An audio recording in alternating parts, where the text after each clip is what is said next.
Alright,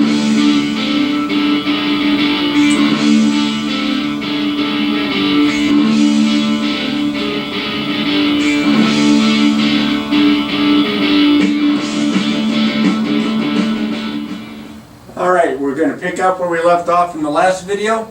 I had introduced the formula that we're going to be using in, in this first example. I have two examples, and as you can see, one of the examples is circled there in red, which means that it's a problem off the review. So we're going to look at the logistic model. And as you can see here, this is where all the actions at. We have to be very careful here. The score on a test of dexterity is given by P of x equals 100 all over the quantity 1 plus 19e to the opposite of negative 0.354x power, where x is the number of times that the test is taken. So we are going to determine the initial score. Well, to determine the initial score, that means when x is 0.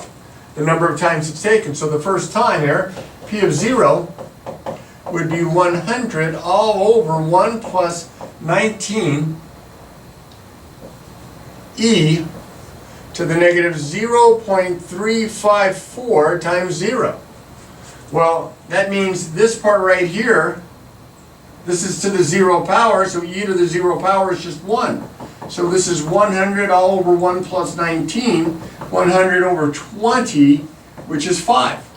So the initial score is 5 on this test. It says use this function, this guy right here, to determine the minimum number of times required for the score to exceed 90. So let's find out when it's exactly 90. So I have this expression, 100 all over 1 plus 19e to the negative 0.354x, and I'm going to set this equal to 90 for right now because we want to know when it exceeds 90. Actually, why don't we just go ahead and leave this as a greater than for right now so that it exceeds 90 rather than just find it out when it's exactly 90. I am going to recognize that e to a power is going to be positive. This is a positive number in the denominator. So I'm going to multiply both sides by the denominator here, and I'm going to get 100. I don't have to worry about reversing the order. 90 times the quantity, 1 plus 19 e to the negative 0.354x. Okay, now I'm going to divide both sides by 90, and I get, if I divide both sides by 90, I get 10/9 is greater than 1 plus 19e to the negative 0.354x. I'm going to subtract 1 from both sides. I get 1/9 is greater than 19e to the negative 0.354x. I'm going to divide by 19. So I have 1 over, let's see, 9 times 20 would be 180. So 171 is greater than e to the negative 0.354x. I'm going to take the natural log of both sides. Of this expression, that's positive, I don't need absolute values, is greater than the natural log of e to the negative 0.354x. Of course, that's going to give me the natural log of 1 over 171 is greater than negative 0.354x. If I divide both sides by negative 0.345, so I'm going to have to reverse the order. I'm going to flip-flop the sides anyway. I'm going to get x is greater because I'm going to flip the sign around after I flip the signs. Let's see, I'm dividing by a negative, that'll reverse it. Then I'm flipping the signs. Yes, okay, I have that right. Woo. So that's the natural log of 1 over 171 divided by negative 0.354. And I get x is greater than 14.54. 14.52 actually. So that means that I'm going to have to take this 15 times because I'll get exactly 90 at this number. I have to take it that 15th time to raise the score up. So determine the number of times required. The minimum number of times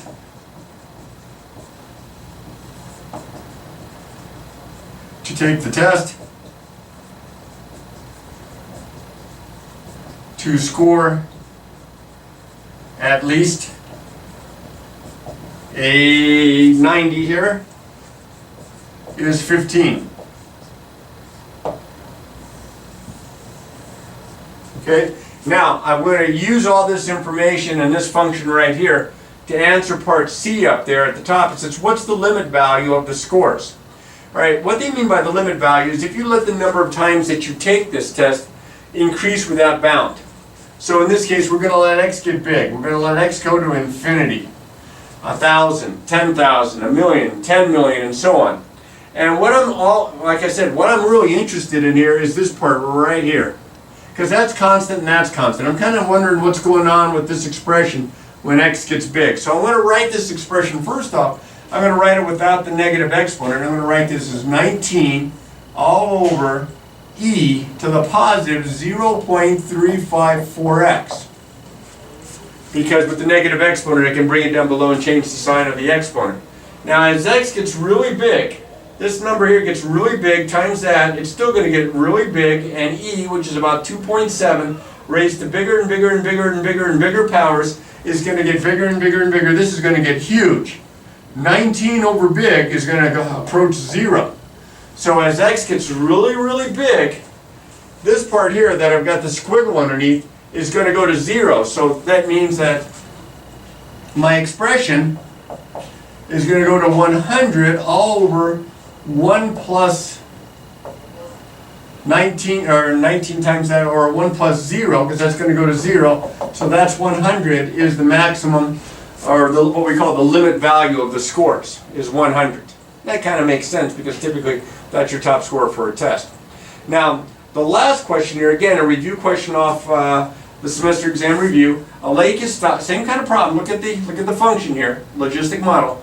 A lake is stocked with 334 fish of a new variety. The size of the lake, the availability of food, and the number of fish restrict the growth in the lake. Because if it's a really big lake, you can probably have more fish than if it's a very small lake.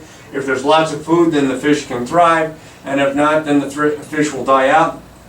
Okay, so that restricts the number of fish in the lake to a limiting value. You can have up to 2,087 fish. I don't know who came up with this data, but we're going to just roll with it. The population of the fish in the lake after time t, t being in months, is given by this function right here. Find the population after 15 months. Well, that's another way of saying find p of 15. So I'm going to plug 15 right here, and I get 2,087 all over 1 plus 4.89 e to the negative 0.26 times 15. Now, I'm just going to get the calculator out on this one, because it's going to take a while to try to do all the arithmetic, and then you're dealing with an irrational number. It's not worth the headache. And so you get your calculator out, you go through all this, and you get 18.4745 All right, so then kind of to the nearest fish at 15 months, there will be, after 15 months, there will be, to the nearest fish here, 1,818 fish. And that's how we're just going to go about to write the answer there. So the logistic model, they're not making you derive it. In fact, they're giving you the information. You don't have to come up with any of these real number parts to them. But the logistic model is something that is used in calculus as well, as is most of the information in this chapter. But this will finish up the information in chapter 3. And don't forget to practice, practice, practice.